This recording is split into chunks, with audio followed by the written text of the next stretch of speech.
kurang satu nomor 4. Baik, Assalamualaikum warahmatullahi wabarakatuh.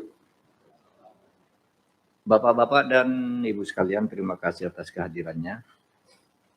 Saat ini kita sedang berkumpul untuk kesekian kalinya membicarakan masalah mafia tanah lah, problem-problem di dalam pertahanan nasional kita. Karena banyak sekali masalah sehingga kita tidak cukup bertemu sekali, 2 kali, 3 kali karena sangat rumit. Hukum yang ada juga rumit kalau dilaksanakan apa adanya. Tapi kalau tidak diselesaikan secara hukum itu ya susah gitu. Sehingga saya berkesimpulan begini, kenapa masalah tanah ini menjadi rumit? Ya pertama karena mafia tanah itu melakukan mafianya dengan cara melanggar hukum. Itu cepat sekali. Kalau orang mau melakukan penipuan itu kan cepat sekali. Dap itu dan tidak peduli. Sedangkan kita mau menyelesaikannya harus ikut aturan hukum. Kalau seseorang lakukan itu dipanggil, nggak datang, tunggu dulu, panggil lagi. Saksinya pergi, tunggu dulu. Kantahnya udah pindah, kantor pertanahannya, kepala kantor pertanahannya sudah pindah, tunggu dulu. Makin lama makin bertumpuk dan permainan terus terjadi di situ. Nah, kita mau menyelesaikannya dan hari ini kita bertemu pertama atas usul Mas Eros Jarot yang sekarang membentuk satu kelompok atau mengadakan penggalangan pembangunan opini dan gerakan, tentu saja bukan sekedar opini, untuk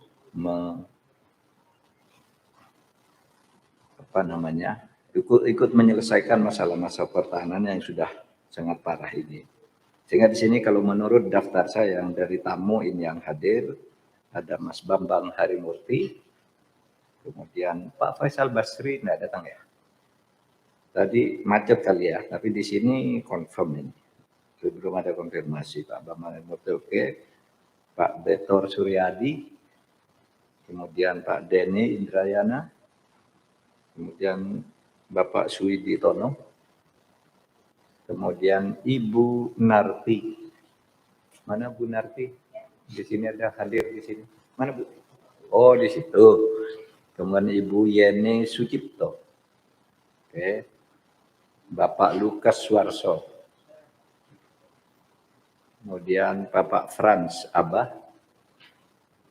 Kemudian tokohnya ini Pak Eros Jarot dengan beberapa pengawal. Tengku Murniansyah, oke, Cahyadi Nugroho, Pak Yalda Nugroho, Imam Saputra, oke, Mas Edwin, Pak Sutarman, kemudian Pak Amir Syah, ini tidak hadir, Pak Anwar Abbas, di sini tertulis hadir, beliau ada enggak? Dari PP Muhammadiyah, mungkin masih terjebak macet. Oke, baik Pak, saya masuk aja ke saya beri dulu gambaran masalah-masalah tanahnya. Saya perkenal nanti yang akan menjelaskan. Jadi dari Kementerian ATR BPN, jadi ini serius Pak Eros yang hadir, pejabat-pejabat utamanya semua ini. Irjen Kementerian ATR BPN yang akan ini diwakili Inspektur Wilayah Irjen Kementerian ATR, tapi di sini ada Dirjen PSKP Kementerian ATR BPN. Ini kayaknya masalah sengketa pertahanan. Mana Pak Dirjen? Ya, Pak Dirjen PSKP. Kemudian Jaksa Agung Muda, bidang intelijen, Jamintel. Silakan, ini Pak Jamintel ada di sini. Kiai Anwar Abbas ini dari, ya beliau ini dari mana ya? Dari PP Muhammadiyah ya, dari MUI iya, dari UIN iya, pokoknya banyak lah kerjaannya beliau ini. Yang banyak mengadvokasi masalah-masalah pertanahan sudah ketiga kali saya kira ke sini ini masalah tanah.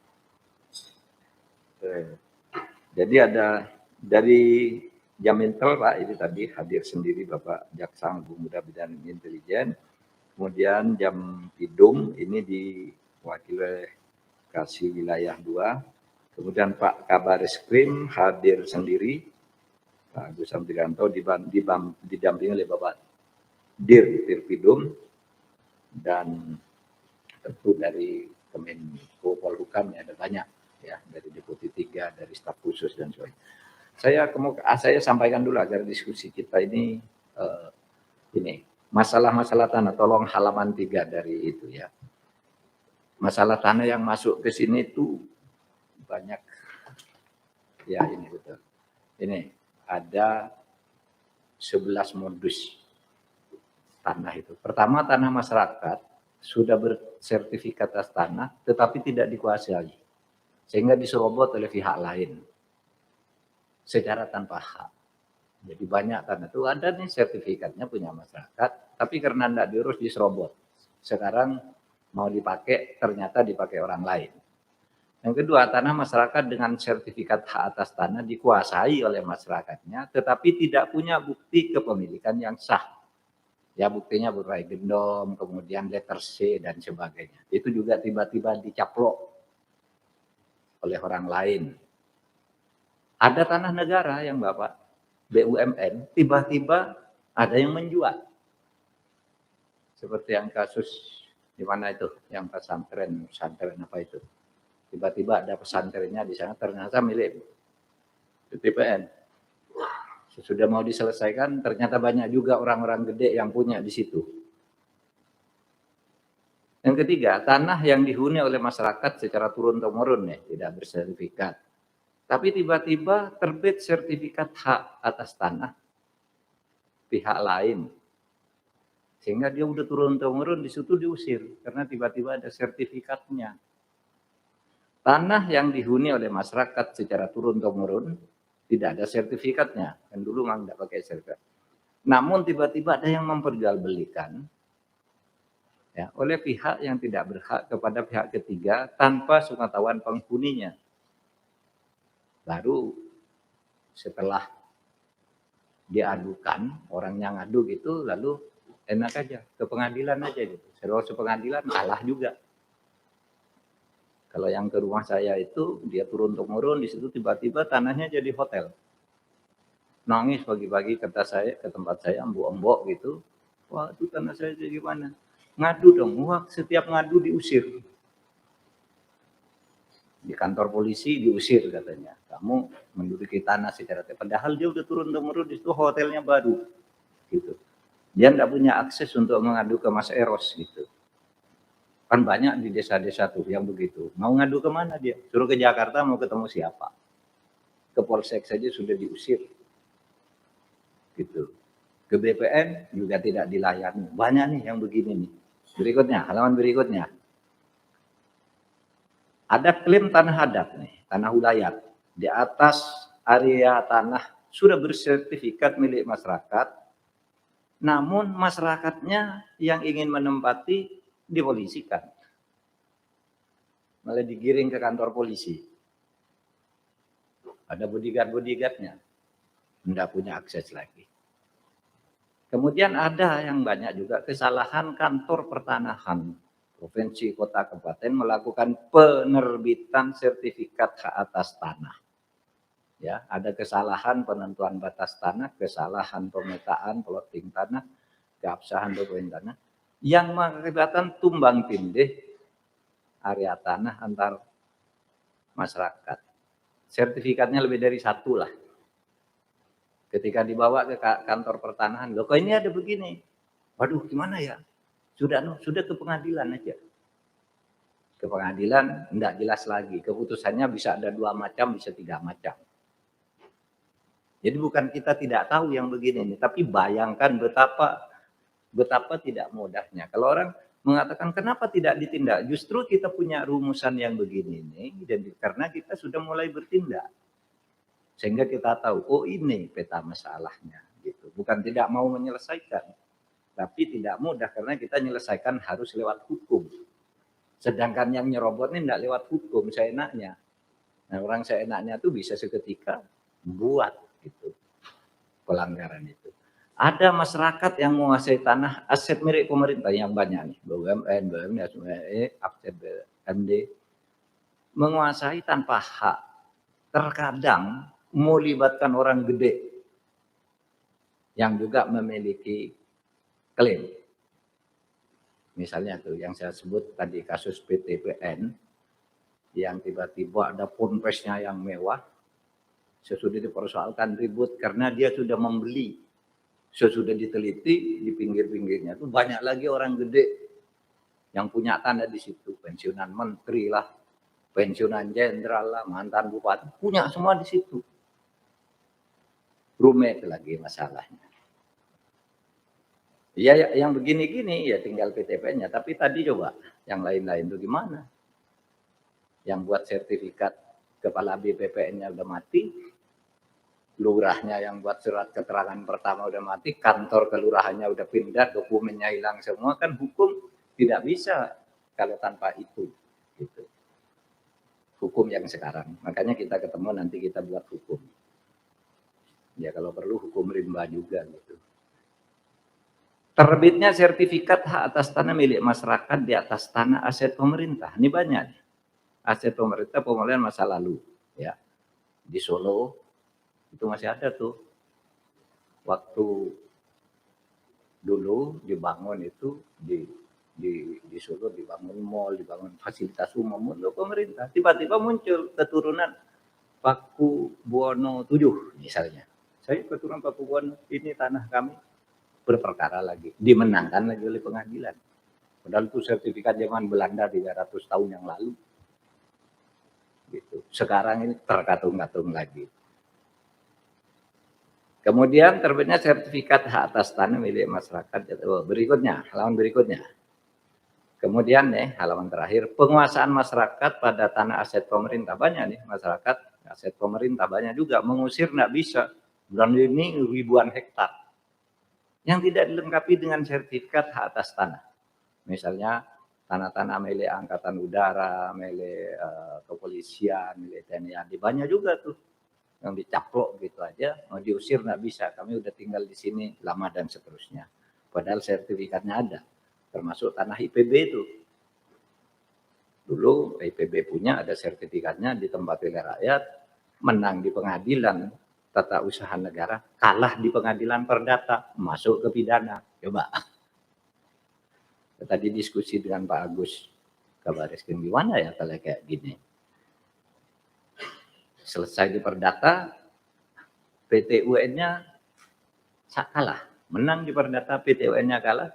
Lalu sesudah diselesaikan dengan damai, muncul pidana. Nggak bisa lagi dimanfaatkan tanah. Gitu. Penguasaan oleh perseorangan yang melebihi batas yang diperoleh dengan cara membeli tanah masyarakat disertai ancaman. Itu banyak juga. Kemudian tanah tersebut dialihkan kepada pihak ketiga lagi. Ada lagi di dekat sini ini yang sekarang masih ribut, jalan tol. Pak Basuki sudah menyediakan uang ini untuk ganti ruginya yang banyak, mahal. Tiba-tiba satu tanah ada yang sertifikatnya 3 jenis. Sehingga ketika akan diklaim, nggak bisa. Akhirnya uangnya dititipkan pengadilan. Bukan negara nggak mau bayar. Karena ketika akan dibayar, yang mana? Ada 3 yang minta. Ketika dibawa ke BPN, wah yang salah nih BPN-nya. Gitu. Nah yang begitu sudah mulai diselesaikan oleh Pak Hadi sekarang. Oleh Menteri yang sekarang ini agak tegas, pokoknya mana-mana kalau kayak gini cara penyelesaiannya. Kalau enggak, silakan ke pengadilan, tapi ini yang berlaku. Di KKP itu, saudara, ada tanah digugat ke BPN sejak zaman Pak Joyo Winoto, diberikan ke seseorang, ini tanahmu gitu. Silakan klaim. Terus sampai ganti beberapa pemerintahan, itu enggak selesai karena ada eksekusi. Sekarang malah dimiliki oleh KKP lagi dengan putusan pengadilan. Pengadilannya tidak mempertimbangkan bahwa yang sah itu sudah dikeluarkan oleh BPN. sengketa lagi ke sini, ke kantor saya. Mau kemana coba? Ke pengadilan, ini udah putusan pengadilan. Ke BPN, BPN merasa sudah selesai, sudah mengeluarkan. Punyamu itu. Nah, Pak, rumit kayak gini. Jadi polisi, kejaksaan juga pusing melihat ini. Karena rusaknya kayak gini. Kalau saudara tanya, oh, itu pemerintah ngobrol tanah dan sebagainya. Pak, itu kelanjutan. Yang baru ini tidak ada. Berapa juta hektar, berapa belas juta hektar itu yang dikeluarkan di masa-masa tertentu itu. Nah sekarang kita tidak bisa mencabut karena itu diberikan secara sah oleh pemerintah waktu itu. Kita harus nunggu sampai habis. Yang lebih gila lagi, ada belasan juta hektar hutan Mbak ya, kehutanan itu. Yang sekarang lagi ribut mau diampuni. Dia 18 tahun lebih menguasai hutan itu berproduksi yang jumlah penghasilannya 79 triliun. 79 triliun ditangkap nih oleh kejaksaan sekarang. Apa 79 triliun dia berproduksi itu hanya duduk-duduk aja di Singapura gini, dia dapat uang terus. Ini milik negara digarap dia selama 18 tahun. Itu. Nah sekarang demi keperluan investasi, gimana ya kita atur kembali. Nah sekarang tuh masih di kejaksaan, masih ditahan. Dan itu banyak loh Pak. Itu baru 1 orang dari 314 orang melakukan itu terhadap kawasan hutan kita. Mari nanti Bapak bilang, ayo kita selesaikan dengan cara apa nih? Kalau kayak gini gitu. Karena kalau cuma ngambil gitu aja melanggar hukum lagi, digugat lagi, nggak ada selesainya. Kalau cuma ngambil kan gampang, kita punya polisi ambil, kawal. Tapi nanti muncul secara hukum harus prosesnya gini gitu. Nah itu sulitnya sehingga kemarin udah beberapa kali rapat di sidang kabinet, ya kita mencoba mengintrodusir itu mungkin kita perlu pengadilan tanah. Yang hukum acaranya, eksekusinya, inkrahnya, dan sebagainya itu berbeda dengan hukum biasa. Mungkin itu pun nanti bisa digugat lagi oleh pengacara. Pengacara kan seringkali kalau ada gini, oh gini cara melawannya begini, sehingga orang tidak. Kan seringkali tuh pengacara cari perkara, tidak dapat perkara, bikin perkara dia. Ada. Dari mana? Ini saya diceritain Baharudin Lopa ketika saya jadi Menteri Kehakiman itu, sebelum itu Baharudin Lopa cerita. Mahfud katanya, di Indonesia ini banyak pengacara cari coba tuh. Penelitian saya di Sulawesi Selatan. Ada seorang suami istri tinggal sama ibunya. Lalu ini rukun, tiba-tiba ada pengacara, istrinya suruh menggugat mertuanya karena tanah itu harus diwariskan. Bertengkarlah anak sama ibu. Tadinya rukun-rukun jadi bertengkar. Karena apa? Pengacara mencari celah hukum. Kamu tuh ahli waris. Kok masa kamu tinggal sama ibumu? Ibumu harusnya sudah membagi harta itu. Sementara ibu ingin tinggal sama anaknya di tanah itu. Ada yang begitu. Rumit Pak, rumit. Ya kalau kayak gitu-gitu, ya tidak terlalu sulit. Tapi kalau yang ini tadi gimana? Ini tanah udah berpindah ke seorang yang mengalihkan, lurahnya sudah mati, lurahnya masih hidup, camatnya yang mati, camatnya masih hidup, berkasnya udah hilang karena kantor kecamatannya pindah, dan seterusnya gitu. Begitu banyak masalah tanah di negeri ini. Nah itulah pengantar dari saya, Bapak-bapak, para pejabat, nanti ya kita mendengar ini dulu nih, keluhan dari masyarakat, lalu kita mau apa. Mulai dari Mas Eros atau Pak Denny atau Pak Bambang atau siapa? Mas Eros.